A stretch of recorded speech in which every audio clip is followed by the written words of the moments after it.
Hi, my name is George Friedman. I'm here with my colleague Robert Kaplan, and we're going to be discussing counterinsurgency today. Robert, as you know, I wrote an article on counterinsurgency. And my view is that counterinsurgency was not so much dead, but never was quite alive. The counterinsurgency was built on the assumption that a population was willing and able to align itself with foreign occupiers for various reasons and incentives that are given. There are theoretical reasons why I don't think that's true. There are historical reasons why we can show that it's not true. It has gotten the United States into a lot of trouble. It's gotten other countries into a lot of trouble. And my argument is that it's time that we started to take the concept of counterinsurgency out of the options on the table. And this view seems to have a growing support. That doesn't make it true. So let's talk about it. Yes. First of all, let's go through the history, George. It's not just Vietnam and Iraq and Afghanistan. It's the Philippines at the turn of the 20th century, where the U.S. pursued a counterinsurgency strategy, particularly in the southern Philippines, where individual captains, lieutenants, etc., because there were no electronic communications in those days, became essentially chieftains of their own batch of turf and had to come up with individual solutions to getting the indigenous population on their side. And that was one of the success stories in the Philippines. There's a great book written about it by Brian McAllister Lynn.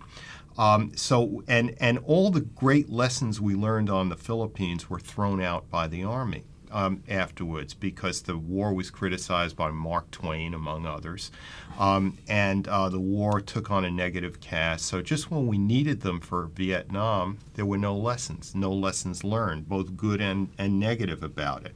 Now, in Vietnam, counterinsurgency didn't so much fail as it was never tried. It was tried at the edges with Marine combined action platoons. But one of the critiques of General Westmoreland was he treated Vietnam like World War II and never really applied a counterinsurgency strategy. Now, in Iraq, the people who supported counterinsurgency were not the supporters of the war. Most of the people who wanted counterinsurgency were against the war. They were against the invasion of Iraq. But the United States found itself in a quagmire.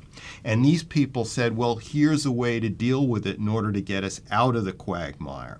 And in fact, when counterinsurgency was instituted, there were 162 or so car bombs a month in Baghdad in December 2006. By 12 months later, that number was down to less than half a dozen. Now, there were a lot of reasons for it, but one of the reasons was the success of the counterinsurgency strategy.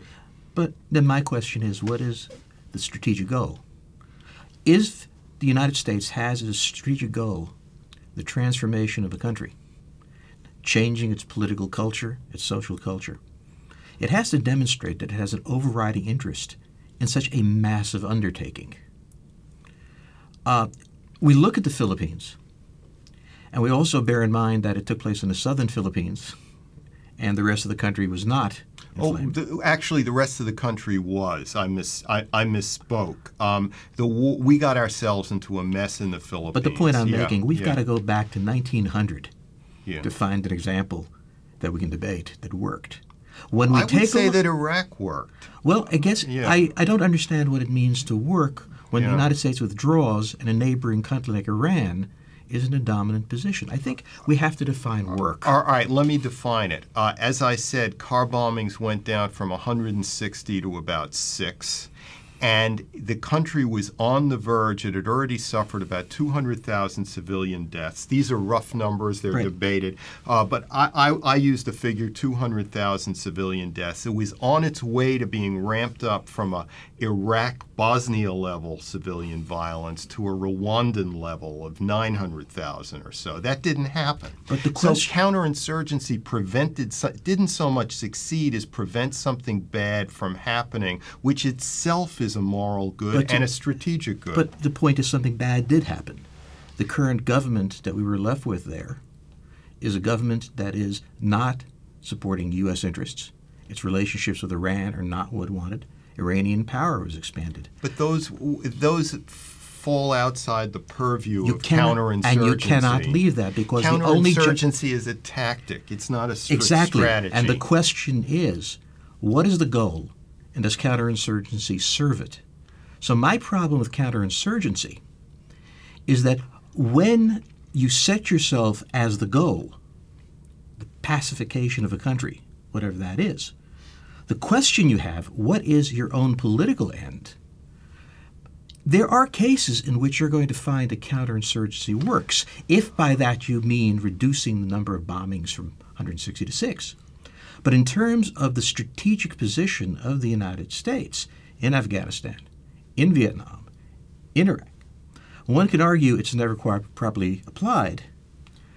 One might also say it can never be properly applied. The counterinsurgency gurus, to a significant extent, were against these wars in the first place. They didn't see the strategic goals in the first place, but here was their point. And this gets to your book, The Next 100 Years, where your main theme was that 20 years out, the world will be so surprising that it's almost impossible to predict, and it will just shred the experts' expectations. Right. So that, and what does that show? In 1880, nobody could have predicted we would have been in war in the Philippines in 1899. In 1945, nobody would have predicted we would be invading South Vietnam, and on it goes. That's why we have great standing land. Let me finish. Have great standing land forces because of contingencies. And as long as we're going to have unpredictable contingencies, a counterinsurgency strategy is one arrow in our quiver that we might use whenever we get ourselves into a mess. The other way I would put it is, if we took that out of our quiver and realized it's not an arrow, it's a lead balloon, we may not get into circumstances without fantasizing that we have this option. No people who supported counterinsurgency, like colleagues of mine, wanted to invade Iraq because they had a counterinsurgency option, and they were against it for a lot of reasons.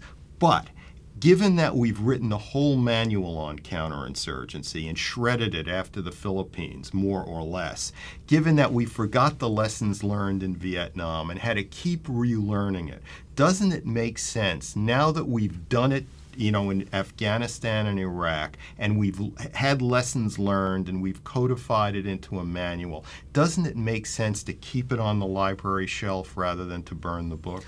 Keeping it on the library shelf is fine, in the same way that we keep the Caesar's conquest of Gaul on there.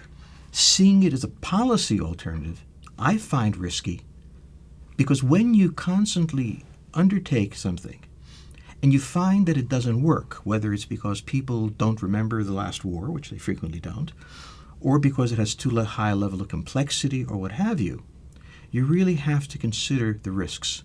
How risky is it to get into a situation where you have to fall back on counterinsurgency? There's not an argument against guerrilla warfare by the United States, that is small units like Merrill's marauders, but the idea of the transformation of the population's sense of the kind of regime they want, the kind of people they want to associate with, seems to me a daunting task and one unlikely to work. It is a daunting task. However, the history of land warfare, going back to the Peloponnesian Wars, shows that land forces often find themselves in positions where they need the goodwill of the civilian population. And counterinsurgency has some good lessons learned to that effect. And that's why we should keep the book on the library shelf. I don't believe we should ever invade a country because we think we can pacify the population through counterinsurgency. But if through some future blunders, and we will make future blunders, we find ourselves enmeshed in civilian populations, counterinsurgency lessons learned may be able to help us. From my point of view, one of the most important teachings of warfare is when to decline combat. There are circumstances in which a situation might be remediable, but the cost is simply too high. My view of the history of counterinsurgency, Philippines accepted, is that if you have blundered into a situation with that level of popular resistance that's rising, the book to look at on the shelf is the one that says decline combat. Not because you don't have the will, but because it's simply not something that's cost effective. Had we pulled out of Iraq precipitously at the end of 2006, there's a good case to be made that rather than saying there were about 200,000 civilian Iraqis killed, there were in fact 700,000 killed. We could not just pull out like turning a television channel. We had to create conditions so that we could pull out, and counterinsurgency played a role in that. In Iraq, clearly there was a massive intelligence failure prior to the invasion in understanding what the population was going to do. Before 2006, before the situation had deteriorated, there were decision points that could have been made about what the United States was going to do. Certainly by 2006, withdrawal precipitously would have been catastrophic. But there were 4 years before then, particularly the summer of 2003, where some consideration could have been given to options. And nobody was debating counterinsurgency in the summer of 2003. It only came up as an option after we were in a total mess, a much greater mess than we were at the end of 2003. And so again, counterinsurgency should never be a reason to go anywhere. But once you're there and every third of a century you make a catastrophic blunder, it might, it has some useful lessons learned. It may well, but I would argue that it was irresponsible in the summer of 2003 not to consider that there's an insurgency. Oh, and I not agree. to consider that something had to be done and raise the question at that time, which nobody wanted to raise. Perhaps it's time to leave. I agree. That's certainly a defensible, that's certainly a defensible point of view. But counterinsurgency is a tool that we should hope never to use. However, given that we've said that sometimes in the past, and given all the lessons learned we've had, both how it works and how it does not work, we should keep those manuals ever present in our military war colleges. It should be, along with the histories of the attempts to try it. And all I'm saying is that no one is going to argue, truly. I'm not arguing that it's not an option. And I think you and I agree it's a very difficult option. Yeah.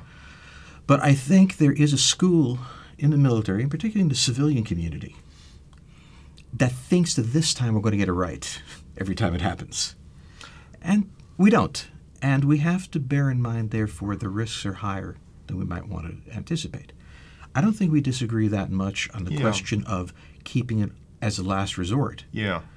But understanding that it is a last resort means that our policymakers should recognize when it might be emerging and try to avoid it. Look, let me go back to to my original statement that the people who were pushing counterinsurgency in significant personal situations were against the war in the first place. I wish I was one of them. I supported the war, but counterinsurgency wasn't in my mind, at all. But at that point, but counterinsurgency only came up as an option after the mess we were in was catastrophic. And on that, let me thank Robert. I've enjoyed talking to him. I hope he's enjoyed talking to me. Okay. We disagree a little and agree on a lot. Mm-hmm. Thank you for listening. Thank you.